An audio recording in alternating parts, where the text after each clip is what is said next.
Hello dear students, welcome to online classes for chemistry. Last class में हम पढ़ रहे थे फिनोल की रिएक्शंस के बारे में और उसमें हम पढ़ रहे थे बेंजीन वलय की अभिक्रियाएं। तो देखो, बेंजीन वलय की अभिक्रियाओं में अब हम नेक्स्ट जो पार्ट है वो पढ़ते हैं कार्बोक्सिलीकरण अभिक्रियाएं। तो कार्बोक्सिलीकरण अभिक्रियाओं में क्या होता है, तो देखो कार्बोक्सिलीकरण अभिक्रियाओं में COO समूह ऐड होता है। COO समूह जो है वो ऐड होगा, यानी CO2 जो है वो ऐड करना है अपने को। तो देखो यहाँ पे जब कार्बोक्सिलीकरण की बात करें तो हम फर्स्ट रिएक्शन लेते हैं। पहली रिएक्शन की बात करें तो है राइमर टीमान रिएक्शन। तो राइमर टीमान रिएक्शन याद करो, हमने क्लोरोफॉर्म के लिए भी लिखी थी राइमर टीमान अभिक्रिया फिनोल के साथ में। तो हमें क्या मिल रहा था, सैलिसिलैल्डिहाइड मिल रहा था, यानी एक फॉर्म्युलीकरण वाली अभिक्रिया थी, उसमें CHO समूह ऐड करना था, यहाँ CO2 समूह ऐड करना है। तो देखो राइमर टीमान रिएक्शन जिसमें कार्बोक्सिलीकरण करना है तो थोड़ा सा अंतर है उसमें। देखो क्या अंतर है, तो हम बात करें फिनोल के साथ में, फिनोल के साथ हम क्या ले, फिनोल के साथ हमें लेना है क्षारीय माध्यम, और क्षारीय माध्यम के अलावा क्या ले रहे हैं, कार्बन टेट्रा क्लोराइड CCl4। और जब इनकी उपस्थिति में हम रिएक्शन करवाते हैं तो हमें प्राप्त होता है salicylic acid, salicylic acid COH। ये कौन सा अम्ल है, सैलिसिलिक अम्ल हमें प्राप्त होता है। उसके अलावा क्या निकलेगा, तो है 4KCl निकल जाएगा और 2H2। तो देखो ये रिएक्शन है राइमर टीमान रिएक्शन, और किसके लिए, कार्बोक्सिलीकरण के लिए। थोड़ा सा अंतर है राइमर टीमान कार्बोक्सिलीकरण में और राइमर टीमान फॉर्म्युलीकरण में, दोनों में थोड़ा अंतर है। ये देखो ये राइमर टीमान कार्बोक्सिलीकरण है, इधर लिखता हूं मैं राइमर टीमान फॉर्म्युलीकरण, राइमर टीमान रिएक्शन फॉर्म्युलीकरण अभिक्रिया। तो उसमें क्या करेंगे, उसमें हम फिनोल के साथ में हम लेते हैं CHCl3, एक क्लोरोफॉर्म लेते हैं, और यहाँ हमने क्या लिया है, carbon tetra chloride.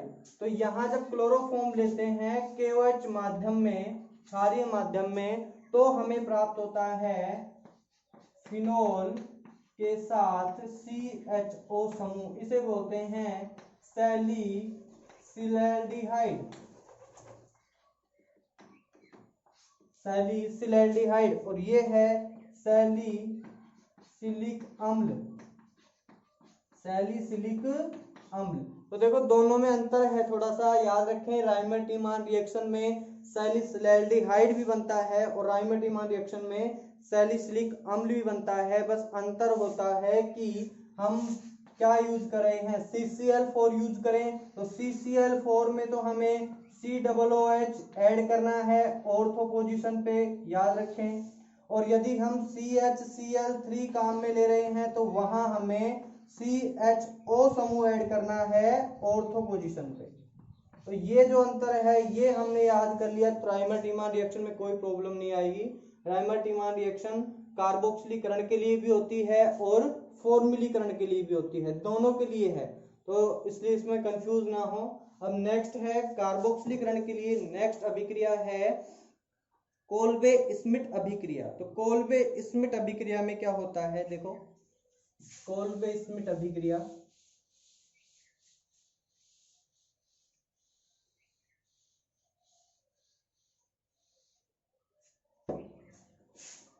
Kolbe Schmitt अभिक्रिया, इस रिएक्शन में हमें सबसे पहले फिनोल लेना है। फिनोल की जब क्षारीय माध्यम में रिएक्शन करवाते हैं तो वो सोडियम फिनोक्साइड यौगिक में बदल जाता है। सोडियम फिनोक्साइड जो है उसका हम कार्बोक्सिलीकरण करवाएंगे 398 केल्विन तापमान पे। तो देखो सबसे पहले क्या करना है फर्स्ट स्टेप में, कि हमें फिनोल जो है, फिनोल की रिएक्शन करवानी है क्षारीय माध्यम से NaOH से। तो हमें मिलेगा सोडियम फिनोक्साइड। यहाँ तक हमने अच्छे से पढ़ा हुआ है कि सोडियम फिनोक्साइड मिलता है जिसमें ऑक्सीजन माइनस सोडियम प्लस, ये एज ए साल्ट होता है, ठीक है, लवण होता है। अब इसकी रिएक्शन हमें करवानी है CO2 से, कार्बन डाइऑक्साइड, हाई प्रेशर के साथ में और हाई टेम्परेचर के साथ में 398 केल्विन तापमान पे, और दाब भी उच्च दाब रखेंगे तो क्या हमें प्राप्त होगा, देखो यहाँ पे हमें प्राप्त होता है OHCOONA, इसे बोलते हैं सोडियम सैलिसिलेट। सोडियम सैलिसिलेट हमें प्राप्त होता है। और जब सोडियम सैलिसिलेट की रिएक्शन हम करवाते हैं किसी एसिडिक मीडियम में, अम्लीय माध्यम में, जब हम इसकी अभिक्रिया करवाते हैं तो हमें, अब देखो अम्लीय माध्यम में HCl क्या देगा, H+ देगा, और H+ आयन जो है वो Na+ को रिप्लेस करेगा, यानी यहाँ पर एक इलेक्ट्रोफिलिक सब्स्टिट्यूशन रिएक्शन कंप्लीट होगी। और जब ऐसा होगा तो हमें क्या प्राप्त होगा, तो हमें प्राप्त होता है OH, और COONA की जगह क्या आ जाएगा, COOH। तो ये क्या मिला हमें, सैलिसिलिक एसिड, सैलिसिलिक एसिड। तो याद रखें कार्बोक्सिलीकरण अभिक्रिया में हमें salicylic acid as a main product प्राप्त होता है, चाहे वो राइमर टीमान रिएक्शन हो, चाहे वो कोल्बे स्मिट रिएक्शन हो। तो दोनों रिएक्शन में हमें कार्बोक्सिलीकरण में सैलिसिलिक एसिड मेन प्रोडक्ट के रूप में प्राप्त होता है। तो इसको देखो एक बार। नेक्स्ट पढ़ते हैं हाइड्रोजनीकरण रिएक्शन। तो नेक्स्ट है हाइड्रोजनीकरण अभिक्रिया। देखो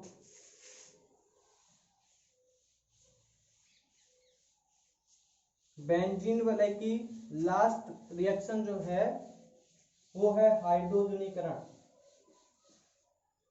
नाम से पता लग रहा है कौन सी रिएक्शन है, हाइड्रोजनीकरण। तो हाइड्रोजनीकरण में क्या ऐड करना है, हाइड्रोजन को ऐड करना है। ठीक है, हाइड्रोजन को ऐड करना है। कहाँ पे ऐड होगा हाइड्रोजन, तो देखो ये अपने पास फिनोल है, यहां पर ऐड करेंगे हाइड्रोजन ऑक्सीजन के पास, तो ये बन जाएगा प्रोटोनेटेड एल्कोहल। ठीक है, तो प्रोटोनेटेड एल्कोहल जो बनता है वो अनस्टेबल होता है। कैसा होता है, अनस्टेबल। तो यहाँ तो प्रोटोन जोड़ने की बात ही नहीं करेंगे। अब आगे क्या करें, तो फिर अपने पास क्या बनता है, पाई बॉन्ड। तो पाई बॉन्ड क्या है, एक अनसैचुरेटेड जो ग्रुप है वो उसका एक एग्जांपल है। तो अनसैचुरेटेड जो है वहां पर हम एक पाई बॉन्ड को तोड़ेंगे, एक पाई बॉन्ड को तोड़ेंगे और 2 सिग्मा बॉन्ड बनाएंगे। तो इससे क्या होगा, एक एडिशन रिएक्शन कंप्लीट होगी। तो पाई बॉन्ड कितने हैं टोटल बेंजीन में, तो कितने हैं, 1 2 और 3 पाई बॉन्ड है। तो 3 पाई बॉन्ड को तोड़ करके कितने सिग्मा बॉन्ड बना लें, 6 सिग्मा बॉन्ड बनाएं। और 6 सिग्मा बॉन्ड के लिए कितने हाइड्रोजन ऐड करने पड़ेंगे, 6 हाइड्रोजन ऐड करने पड़ेंगे। तो जब 6 हाइड्रोजन यहाँ पे ऐड करते हैं तो अलग अलग तीनों जो है पाई बॉन्ड वो टूट जाते हैं और नए सिग्मा बॉन्ड का निर्माण होता है। और इस रिएक्शन को हम हाइड्रोजनीकरण भी बोल सकते हैं, अपचयन रिएक्शन भी बोल सकते हैं। किसकी उपस्थिति में होगी, तो अपचयन की बात आ जाए, हाइड्रोजनीकरण की बात आ जाए तो वो हमेशा मेटल की प्रेजेंस में जो होगी। तो देखो मेटल क्या ले, यहाँ पे निकेल ले लें। जब हम फिनोल की रिएक्शन करवा रहे हैं हाइड्रोजन के साथ में, प्रेजेंस किसकी प्रेजेंस में, Ni, निकिल की प्रेजेंस में। अच्छा देखो कई बार क्या होता है, निकिल पैलेडियम के साथ में यहाँ कार्बन लिखा होता है। ठीक है, आपने देखा होगा कई बार कि PDC लिखा है, NiC लिखा है, PTC लिखा है ओब्लिक करके। तो इस C का मतलब क्या है, तो C का मतलब देखो अच्छे से, C का मतलब होता है चारकोल से। ठीक है, और चारकोल में एक यहाँ पर इसको यूज क्यों किया जाता है, तो देखो इसकी छोटी छोटी टैबलेट्स बनाई जाती हैं और उन टैबलेट्स के ऊपर निकिल, पैलेडियम, प्लेटिनम इन धातुओं का बारीक चूर्ण जो होता है, बारीक पाउडर जो है वो इनके ऊपर अधिशोषित किया जाता है, इनकी सतह के ऊपर। और सतह के ऊपर अधिशोषित किया बारीक पाउडर को, तो सतह का यानी जो पाउडर था, मेटल जो था, मेटल उसका एक्टिवेटिंग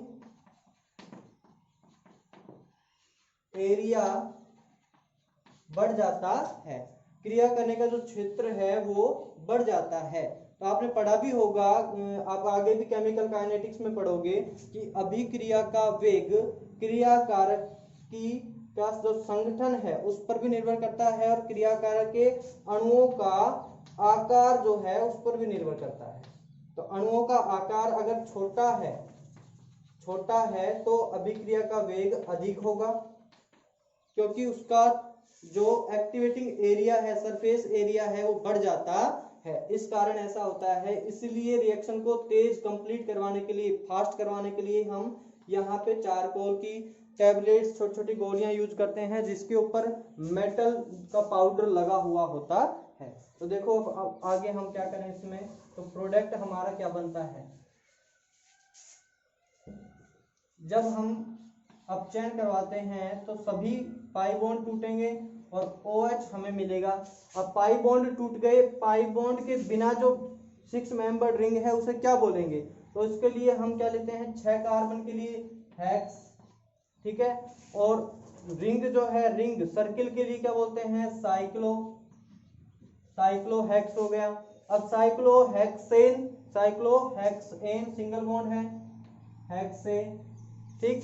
अब आगे क्या जुड़ा हुआ है, OH, और OH के लिए अणु लग लेते हैं ओल, तो एन को हटाएंगे, ई को, और ई की जगह क्या ऐड करेंगे, ओल, तो क्या बनेगा, साइक्लोहेक्सेनोल हमें मेन प्रोडक्ट के रूप में यहाँ प्राप्त होता है। ये कंप्लीट रिएक्शंस थी किसी बेंजीन वलय की अभिक्रिया फिनोल में। अब हम पढ़ेंगे फिनोल की संघनन अभिक्रियाएं। तो देखो फिनोल की संघनन अभिक्रियाएं क्या है।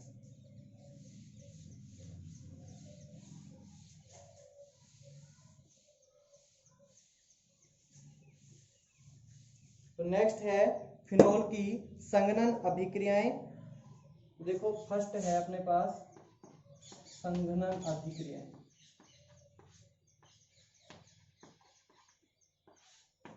पहली है एसीटोन से।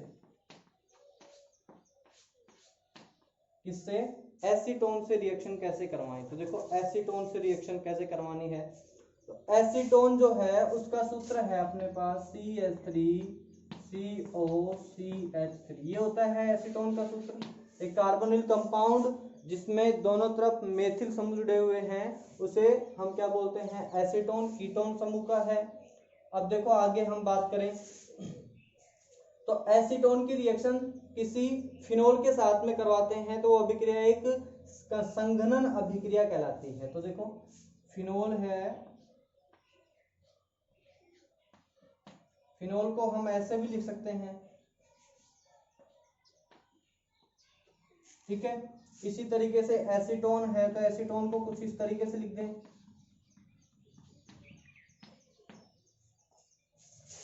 अब फिनोल के साथ में एसीटोन की रिएक्शन हम करवा रहे हैं, फिनोल के साथ में एसीटोन की रिएक्शन करवाते हैं तो हमें फिनोल के 2 अणु यहाँ पर लेने होते हैं और एक एसीटोन का, यानी एक एसीटोन का अणु फिनोल के 2 अणुओं के साथ में रिएक्शन करता है और जल का अणु यहाँ पर बाहर निकालता है, और जल का अणु बाहर निकाल करके क्या उत्पाद बनाएगा, तो वो इस रिएक्शन में हम देखते हैं। किसकी उपस्थिति में करवाएं रिएक्शन, तो देखो यहां रिएजेंट लिखेंगे तो 2 फिनोल के अणु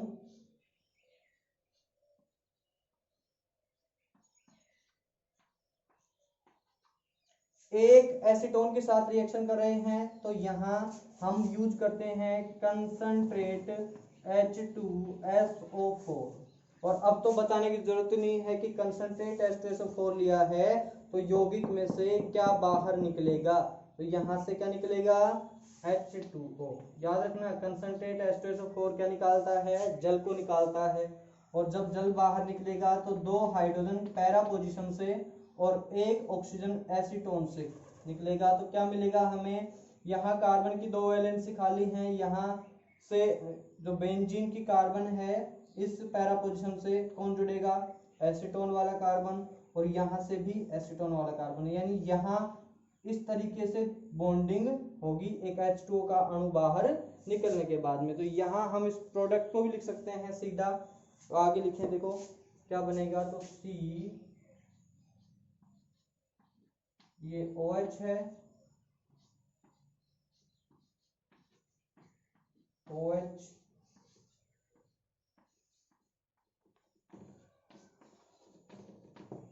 इसको बोलते हैं बिसफिनोल ए। तो ये अपने पास जो प्रोडक्ट हमें मिलता है कि H2O का अणु बाहर निकलता है और इस अभिक्रिया को संघनन अभिक्रिया कहते हैं। याद रखने वाली बात है कि दो फिनोल के अणु एक एसीटोन के साथ रिएक्शन करते हैं, कंसंट्रेट H2SO4 की उपस्थिति में जल का अणु बाहर निकालते हैं। ठीक है, तो देखो इसको एक बार। तो नेक्स्ट है सेकंड रिएक्शन की बात करें संघनन में,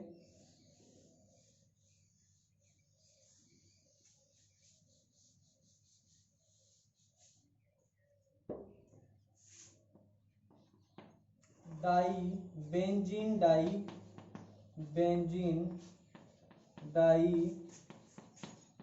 azonium chloride, benzene diazonium chloride से अभिक्रिया। नेक्स्ट है बेंजीन डाइएजोनियम क्लोराइड से अभिक्रिया। तो देखो यहाँ पे बेंजीन डाइएजोनियम क्लोराइड हमने बहुत अच्छे से पढ़ा हुआ है, benzene diazonium chloride.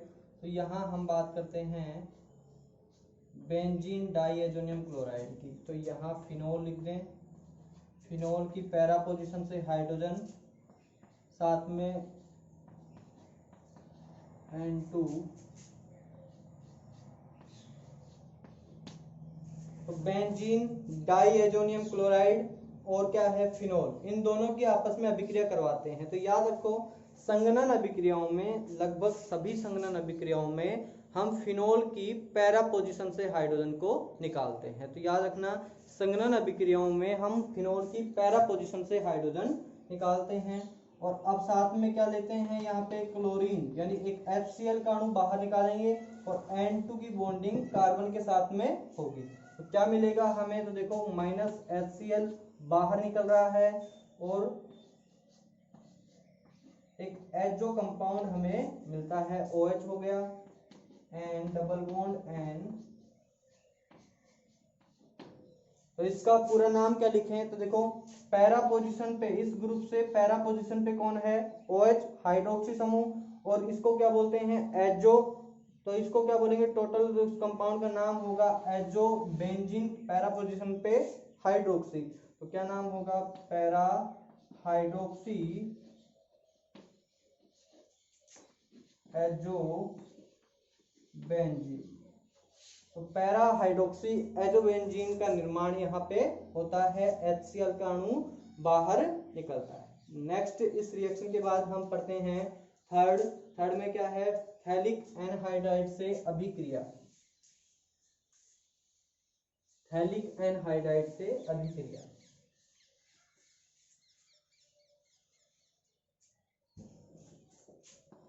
Phthalic anhydride से अभिक्रिया।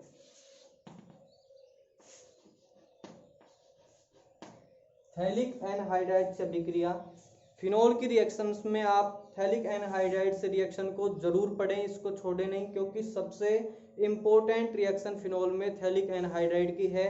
क्योंकि यहाँ दो क्वेश्चन बनते हैं, एक तो थैलिक एनहाइड्राइड से फिनोल की अभिक्रिया लिखिए, पहला क्वेश्चन, दूसरा बनता है फिनोफ्थलीन निर्माण की रिएक्शन लिखिए, दूसरा क्वेश्चन।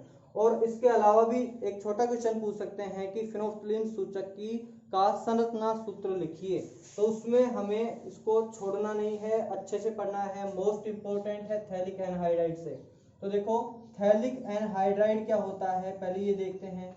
तो थैलिक एनहाइड्राइड की बात करें तो ये है COCO,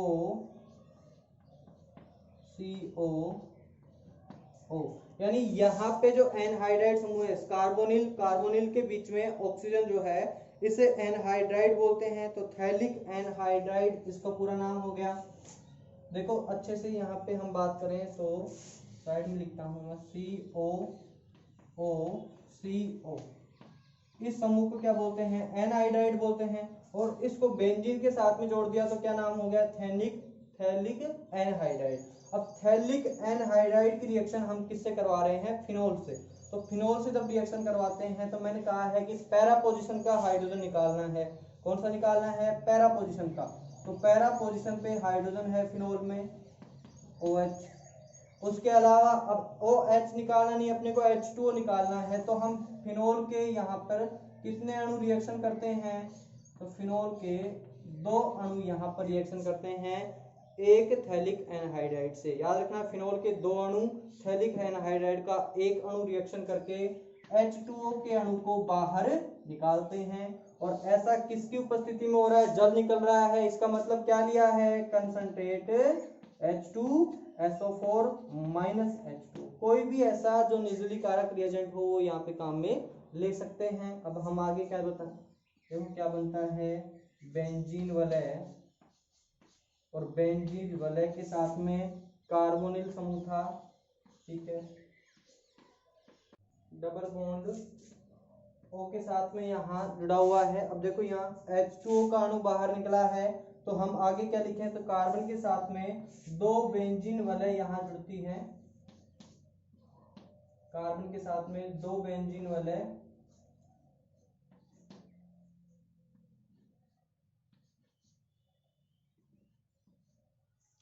तो इसे बोलते हैं फिनोफ्थलीन। तो देखो यहाँ OH है पैरा पोजीशन पे।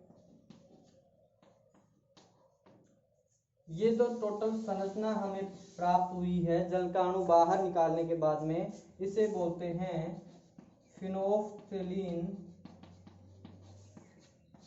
सूचक। तो इसको अच्छे से देखें, फिनोफ्थलीन सूचक की संरचना बहुत इंपॉर्टेंट है। थैलिक एनहाइड्राइड के साथ में जब फिनोल की रिएक्शन करवाते हैं कंसंट्रेट H2SO4 की उपस्थिति में, तो हमें एक फिनोफ्थलीन सूचक प्राप्त होता है।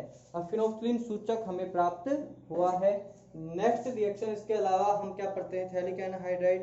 अब है लेड्रर-मानसे अभिक्रिया। तो लेड्रर-मानसे अभिक्रिया के हमें क्या करना है? तो देखो यहाँ लेड्रर-मानसे रिएक्शन,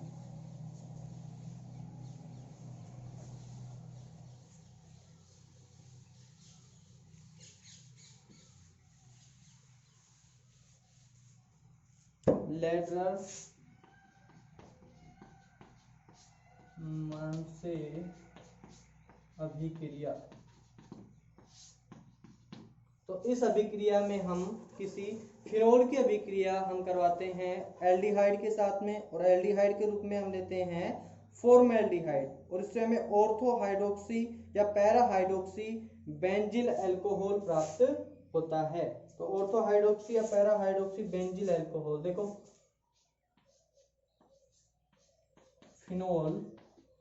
फिनोल के साथ में फॉर्मल्डिहाइड की रिएक्शन करवा रहे हैं। तो फिनोल के साथ फॉर्मल्डिहाइड की रिएक्शन करवाते हैं तो हमें क्या मिलेगा? तो प्राप्त होता है ऑर्थो हाइड्रोक्सी या पैरा हाइड्रोक्सी। ऑर्थो हाइड्रोक्सी या फिर इसके साथ में बोलेंगे ये भी प्राप्त होता है, 2 अणु अगर यहाँ पे बनाते हैं तो एक तो ऑर्थो हाइड्रोक्सी और एक पैरा हाइड्रोक्सी बेंजिल अल्कोहल। नाम लिख सकते हैं इसका ऑर्थो हाइड्रोक्सी बेंजिल अल्कोहल। क्योंकि मैंने बताया हुआ है कि बेंजीन के साथ में CH2 जुड़ा है तो इस पोजीशन को बोलते हैं बेंजाइलिक पोजीशन। पहले बताया हुआ है बेंजाइलिक पोजीशन, बेंजाइलिक अल्कोहल। तो बिल्कुल वही है। इसको मेन अल्कोहल क्रियात्मक समूह मानेंगे। इसे हम क्या बोलेंगे? एक ये सब्स्टिट्यूएंट है, प्रतिस्थापी है। तो ऑर्थो हाइड्रोक्सी, ऑर्थो पोजीशन पे क्या है? Hydroxy benzyl alcohol. तो पूरा नाम हो गया ऑर्थो हाइड्रोक्सी बेंजिल अल्कोहल। बिल्कुल इसी तरीके से बेंजिल अल्कोहल की पैरा पोजीशन पे OH है तो इसे बोलेंगे पैरा हाइड्रोक्सी बेंजिल अल्कोहल हमें प्राप्त हुआ है। अब देखो ये नॉर्मल सी रिएक्शन है, क्वेश्चन भी आया था कि सर ये बताओ कि 1/3 रेशो में आप फिनोल को और फॉर्मेल्डिहाइड को रिएक्शन करवाते हो तो क्या प्राप्त होता है। तो देखो मैं बताना चाह रहा हूँ कि जब हम फिनोल और फॉर्मेल्डिहाइड दोनों की रिएक्शन 1/2 रेशो, 1/3 रेशो, ठीक है, और 1/5 रेशो तक करवाते हैं तो इन तीनों रेशो में हमें एक पीएफ प्राप्त होता है। और पीएफ क्या है, तो है इसे बोलते हैं phenol formaldehyde resin. Phenyl formaldehyde के जो कॉम्प्लेक्स होते हैं वो हमें प्राप्त होते हैं और उसका सबसे अच्छा एग्जांपल है नेरोलैक। और नेरोलैक जो यूनिट है वो आपस में जुड़ करके क्या बनाती हैं, बेकेलाइट। और नेरोलैक, बेकेलाइट, इनकी स्ट्रक्चर जो है हम पॉलीमर चैप्टर में पढ़ते हैं। 12th क्लास का जो पॉलीमर चैप्टर है उसमें हम अच्छे से बेकेलाइट के बारे में पढ़ेंगे। तो इसमें हमें एक बहुलक प्राप्त होता है, याद रखें ये रिएक्शन इंपॉर्टेंट है। लैडर मानसे अभिक्रिया ये आपको 3 जगह पढ़नी है टोटल इस बुक में। कहाँ कहाँ पढ़नी है, फिनोल में पढ़ लिया आपने एक बार, अब आप पढ़ोगे तो फॉर्मेल्डिहाइड में जब एल्डिहाइड पढ़ोगे तब, और तीसरा आप इसको पढ़ोगे पॉलीमर के अंदर, ठीक है। तो इन रिएक्शंस को अच्छे से देखो। अब क्या है कि हम बात करें इनके उपयोग के, फिनोल के उपयोग, लास्ट टॉपिक है फिनोल का। तो फिनोल के उपयोग के रूप में हम बात कर सकते हैं प्रतिरोधी होता है, कीटनाशक होता है, इसमें इसको काम में लिया जाता है, ठीक। उसके अलावा बोल सकते हैं किसी अभिकर्मक के रूप में प्रयोगशाला में इसका उपयोग किया जाता है। और थर्ड इसका उपयोग है पिक्रिक अम्ल के निर्माण में, और दूसरा फिनोक्सिलिन सूचक के निर्माण में, क्योंकि ये दोनों ही बहुत इंपॉर्टेंट है। फिनोक्सिलिन सूचक प्रैक्टिकल में बहुत काम में लिया जाता है, ठीक है। तो फिनोक्सिलिन सूचक और पिक्रिक अम्ल के निर्माण में, सैलिसिलिक अम्ल के निर्माण में, सैलिसिलैल्डिहाइड के निर्माण में हम फिनोल को काम में लेते हैं। ये सब फिनोल के उपयोग हो गए। अब हम नेक्स्ट क्लास से ईथर को पढ़ेंगे, ईथर की स्ट्रक्चर, उसकी भौतिक गुण और उसके सभी रासायनिक गुण पढ़ते हैं। तब तक के लिए आप इनको वीडियोज अच्छे से देखो और पढ़ो।